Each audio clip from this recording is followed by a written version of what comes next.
हाजिर है हम, मैं हूं आंचल आनंद और आपके साथ मैं हूं रचना। अगले 22 मिनट में देखिए देश दुनिया की तमाम बड़ी 100 खबरें। सबसे पहले खबर बिहार से। बिहार के औरंगाबाद में हुए सड़क हादसे में 12 कांवड़ियों की मौत के बाद जमकर हंगामा हुआ है। घटनास्थल से मृतकों का शव उठाने को लेकर स्थानीय विधायक रश्मि ज्योति और एसपी उपेंद्र शर्मा के बीच में तीखी नोकझोंक हुई। विधायिका ने एसपी पर चप्पल तक तान दी।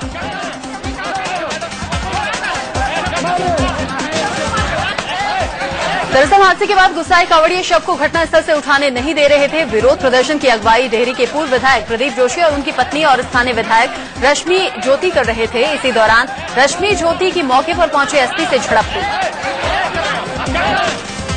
बिहार के औरंगाबाद में यह हादसा उस समय हुआ जब कांवड़ियों की एक बस को एक कंटेनर ने टक्कर मार दी, जिसमें 12 कांवड़ियों की मौत हो गई जबकि दर्जन भर से ज्यादा जख्मी हो गए। हादसा देर रात NH2 पर हुआ।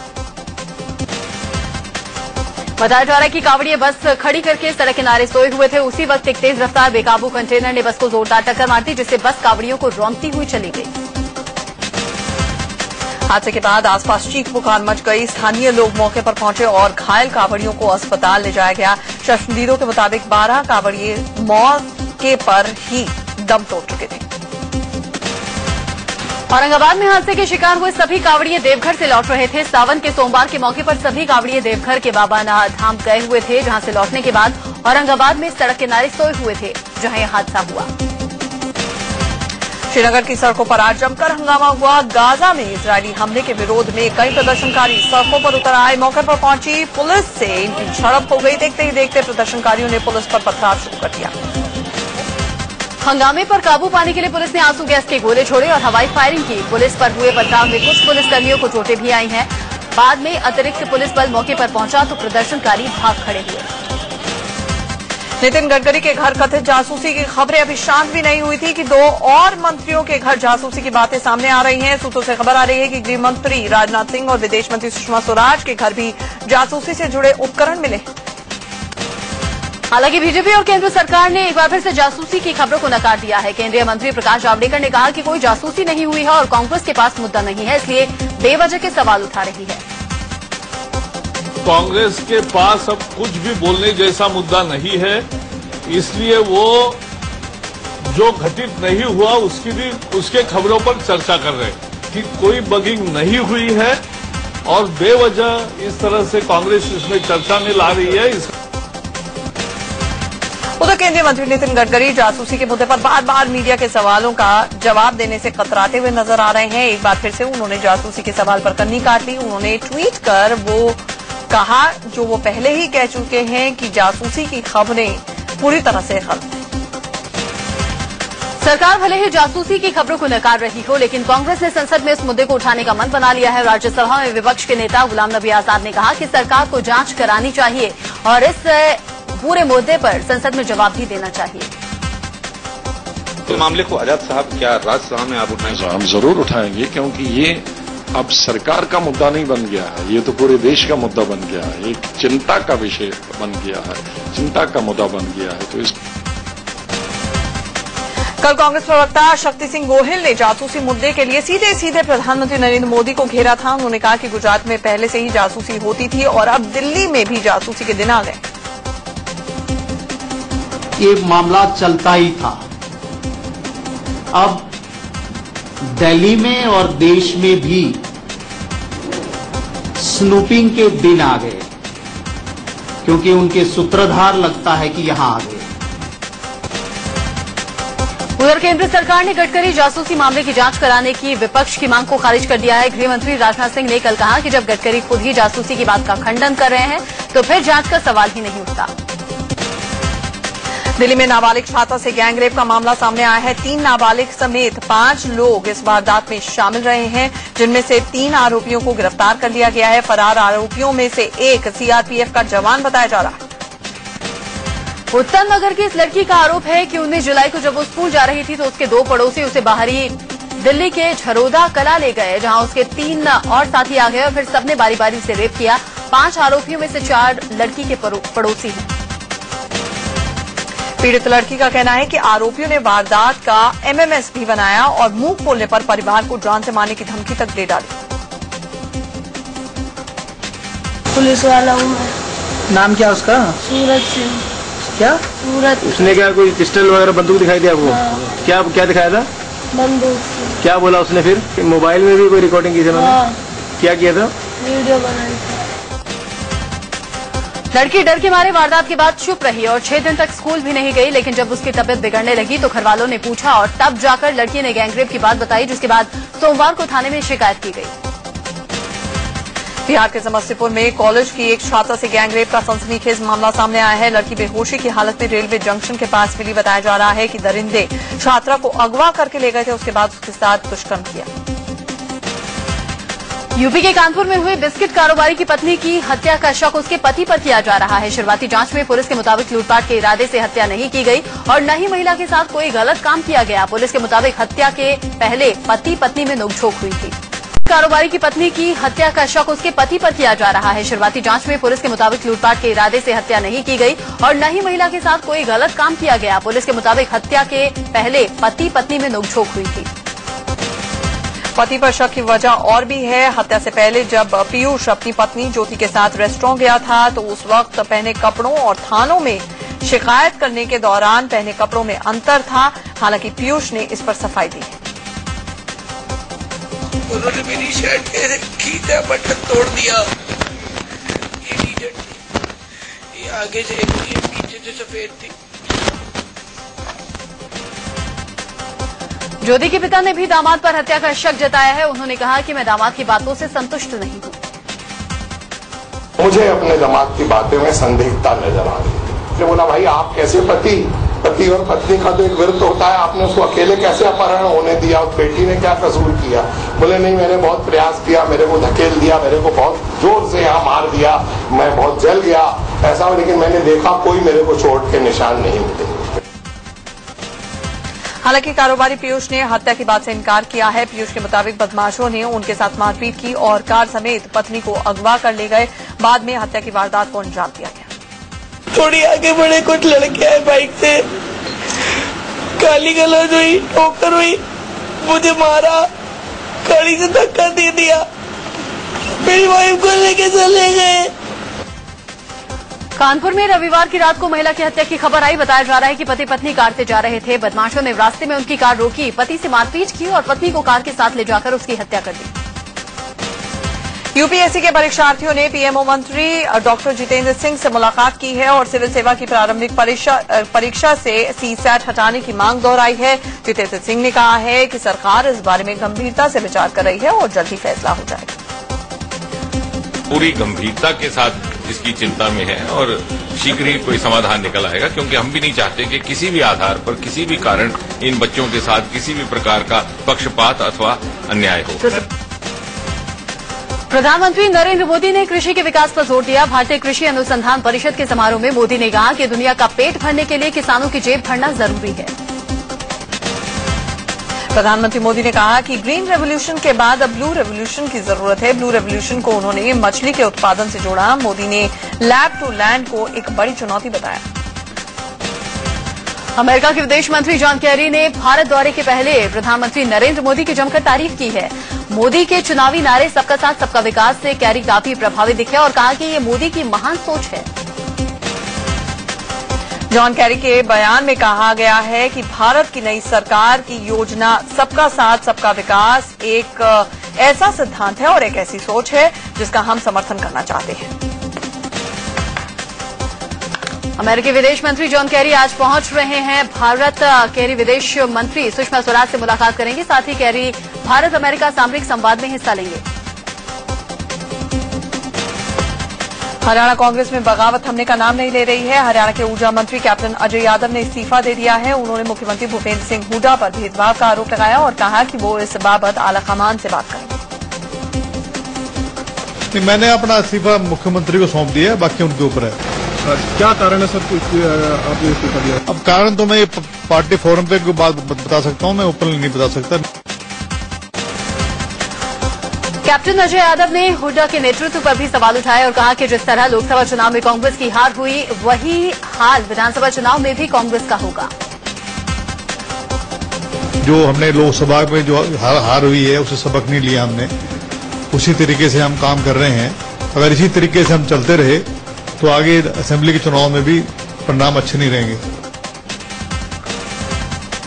कैप्टन अजय यादव ने कहा है कि भले ही उन्होंने मंत्री पद से इस्तीफा दिया हो, लेकिन वो कांग्रेस छोड़ने वाले नहीं हैं। उन्होंने ये भी कहा कि वो कांग्रेस में ही रहकर संघर्ष जारी रखेंगे। किसी को इस बात का भ्रम नहीं होना चाहिए मैं कांग्रेस पार्टी छोड़ूंगा।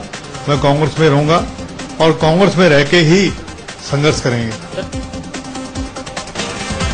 हुड्डा के खिलाफ मोर्चा खोलने वाले कांग्रेसियों की तादाद बढ़ती चली जा रही है। कैप्टन अजय यादव से पहले चौधरी बीरेंद्र सिंह ने भी हुड्डा पर सवाल उठाते हुए कहा था कि नेतृत्व नहीं बदला तो वो चुनाव नहीं लड़ेंगे।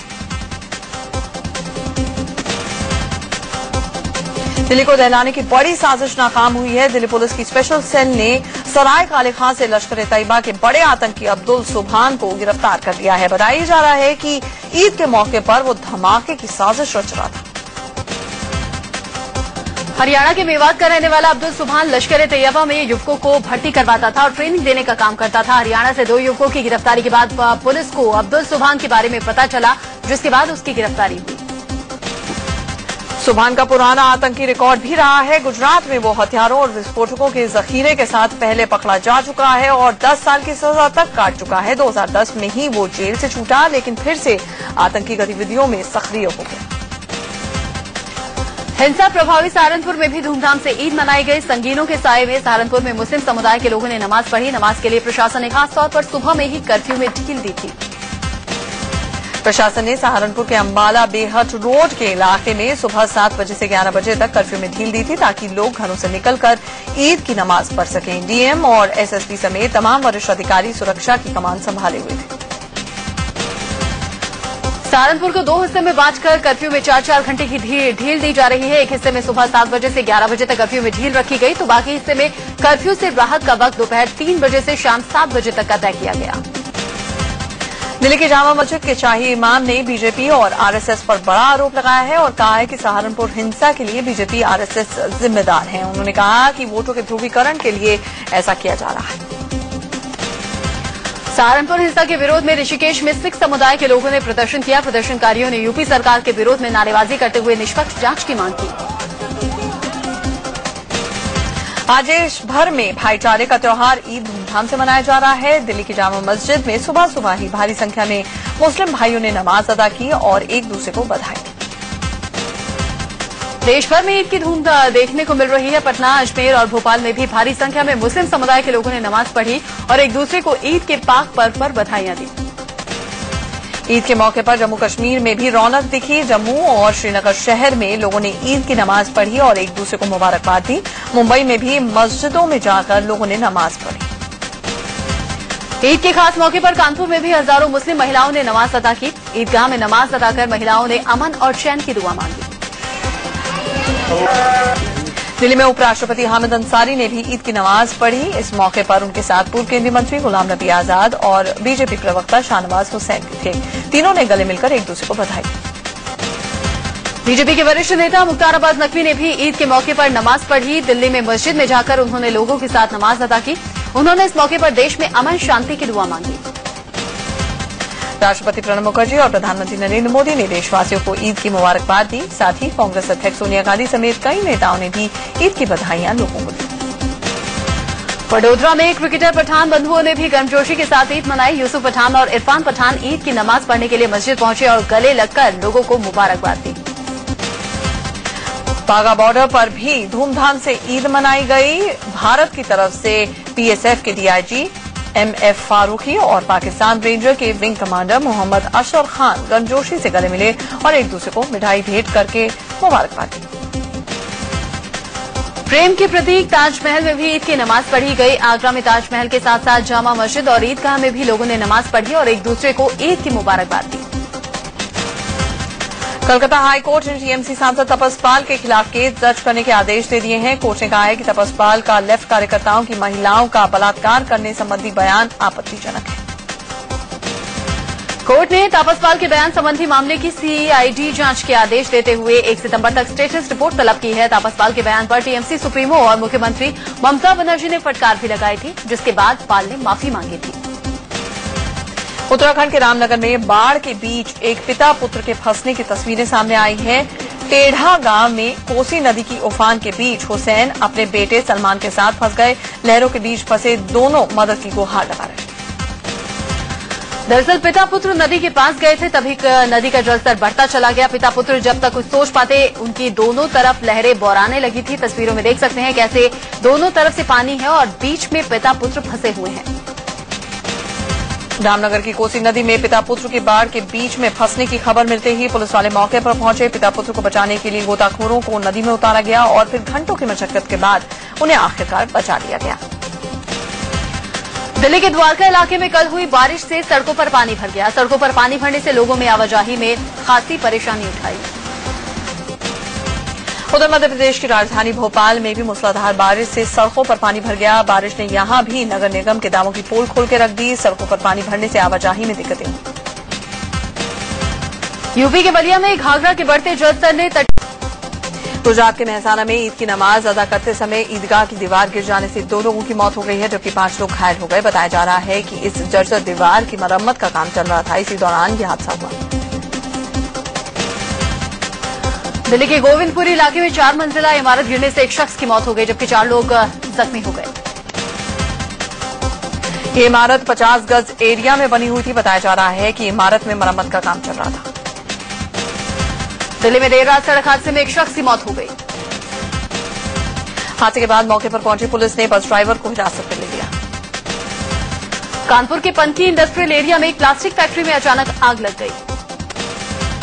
कई घंटों की मशक्कत के बाद दमकल की टीम ने फैक्ट्री की आग पर काबू पाया। लखनऊ में सोमवार की रात बड़ा ट्रेन हादसा टल गया। ऐशबाग रेलवे स्टेशन से बरेली जा रही नैनीताल एक्सप्रेस के 2 डिब्बे पटरी से उतर गए। लखनऊ के डॉलीगंज रेलवे स्टेशन के पास पहुंचते ही हादसा हुआ। हादसे की जानकारी मिलते ही रेलवे के अधिकारी मौके पर पहुंचे। यूपी के कुशीनगर में महिला और नवजात बच्ची की मौके पर मौत हुई, जिस पर लोगों ने हंगामा कर दिया। हादसे की जानकारी मिलते ही रेलवे के अधिकारी मौके पर पहुंचे। यूपी के कुशीनगर में महिला और नवजात बच्ची की मौके पर मौत हुई, जिस पर लोगों ने हंगामा कर दिया। दिल्ली के रोहिणी के सेक्टर 17 में उस वक्त हड़कंप मच गया जब कार से एक लाश बरामद हुई। गाजियाबाद के इंदिरापुरम इलाके में संदिग्ध स्थिति में अपार्टमेंट से गिरकर एक महिला की मौत हो गई। गुड़गांव में बेखौफ बदमाशों ने कस्टम डिपार्टमेंट के एडिशनल कमिश्नर के घर में घुसकर उसकी पत्नी को गोली मारकर लूटपाट की। हालांकि गोली लगने के बावजूद एडिशनल कमिश्नर की पत्नी ने बदमाशों को घर से भगाकर ही दम दिया। गाजियाबाद के हिंडन एयरबेस पर एयरफोर्स की फर्जी आई कार्ड के साथ एक शख्स को गिरफ्तार किया गया। पटना में पुलिस ने करीब 2 करोड़ की हेरोइन के साथ 5 लोगों को गिरफ्तार किया। मुंबई के क्राइम ब्रांच की टीम ने फिल्म बनाने के नाम पर फर्जीवाड़ा करने के आरोप में इंजीनियर समेत 5 लोगों को गिरफ्तार किया। छत्तीसगढ़ के नारायणपुर में पुलिस ने 7 नक्सलियों को गिरफ्तार किया है। मध्य प्रदेश के सतना में एक भतीजे ने अपने चाचा के कान काट दिए। महाराष्ट्र के जलगांव पुलिस ने कार चोर गिरोह का भंडाफोड़ करते हुए चोरी की 13 गाड़ियां बरामद की। यूपी के मैनपुरी में शराब के नशे में धुत एक सिपाही ने जमकर ड्रामा किया। मोदी सरकार बढ़ती महंगाई के बीच में आम लोगों के लिए थोड़ी राहत लेकर आ सकती है। अंतर्राष्ट्रीय बाजार में कच्चे तेल की कीमतों में गिरावट होने की वजह से 31 जुलाई से पेट्रोल सस्ता हो सकता है।